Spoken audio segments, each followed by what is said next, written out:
A lot going on here. I will warn you, we have some charts to begin our briefing today. Settle in, everyone. Just to give you all an update and really give the American people an update on where we are on our work on economic recovery, where we're seeing progress, and wanted to, of course, show you some visuals as evidence of that. So let me start. Today's unemployment claims data are another welcome sign of our economy's strength as Americans get back to work. As of this morning, we've had 7 consecutive weeks of decline in new unemployment claims. And to translate that into English for people listening or watching at home, unemployment claims are basically every week Americans who who lose their jobs, not at their own fault. They go and they file a claim looking for unemployment insurance. So the drop in these unemployment claims, there's actually a different chart on this. I don't know if they can pull it up, but that we've seen consecutively over the last several weeks and months is a good sign. No, the other chart would be good. Okay, great. So you can see here just the dramatic drop we've seen since January all the way down over the last several weeks. That's ultimately a good sign. And today in a new report, the OECD confirmed that we have returned to the pre-pandemic size of our economy faster than our global peers.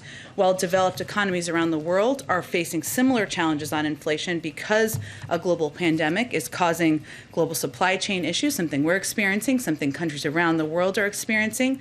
This is further evidence that the president's success in getting Americans vaccinated, getting economic support to the middle class means that our recovery has positioned us better than any of our peers for continued strong economic recovery, and this new report is evidence of that. So now we go, back to the other chart.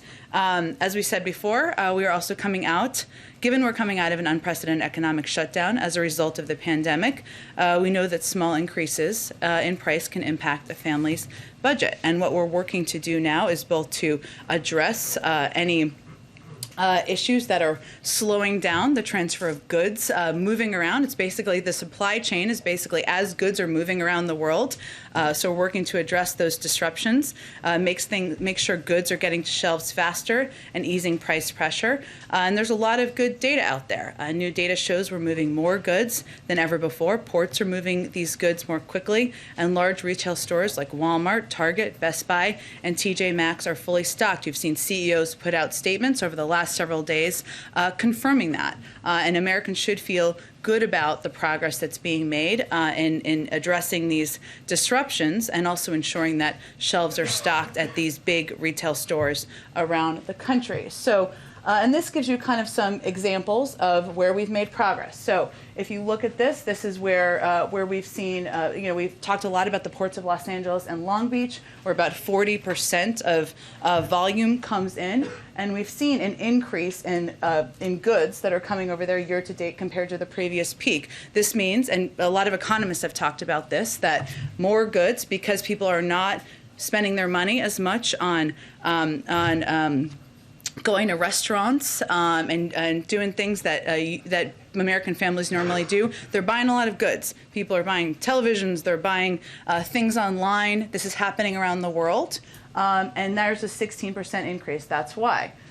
We've also seen, because of the President's Port Action Plan, some progress that we've made. One of the issues, as you all know, especially folks who work in television, you've seen containers out there that were held for some time. We've made progress on that. A 32% increase in the long-dwelling containers. So that's a good step forward. That means more goods are moving. Good, positive step. I'd also note, and you see this in the retail sales data and information that's been put out there, that retail sales are up from September 30th of 2020. Again, further evidence that people are buying more stuff, as we've talked about.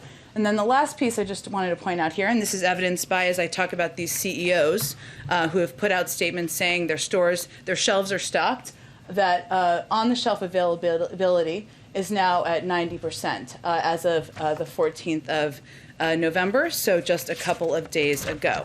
Last piece I just wanted to note here, and I know Chris mentioned this yesterday, but since we're talking about all the different impacts on people's costs and how the American people are navigating this, yesterday the President wrote a letter to FTC Chair Alina Khan, calling her to her attention the mounting evidence of anti-consumer behavior by oil and gas companies. As the President noted in his letter, prices at the pump have continued to rise, even as refined fuel costs go down and industry profits go up. Obviously, that's not the right correlation. Usually, prices at the pump correspond to movements in the price of unfinished gasoline, which is the main ingredient in the gas people buy at stations. But in the last month, the price of unfinished gasoline is down more than 5%, while gas prices at the pump are up 3% in that same period. And that is not what, obviously, that trajectory should look like. And this unexplained gap between the price of unfinished gasoline and the average price at the pump is well above the pre-pandemic average. It's not what we look to comparatively for years pre-pandemic.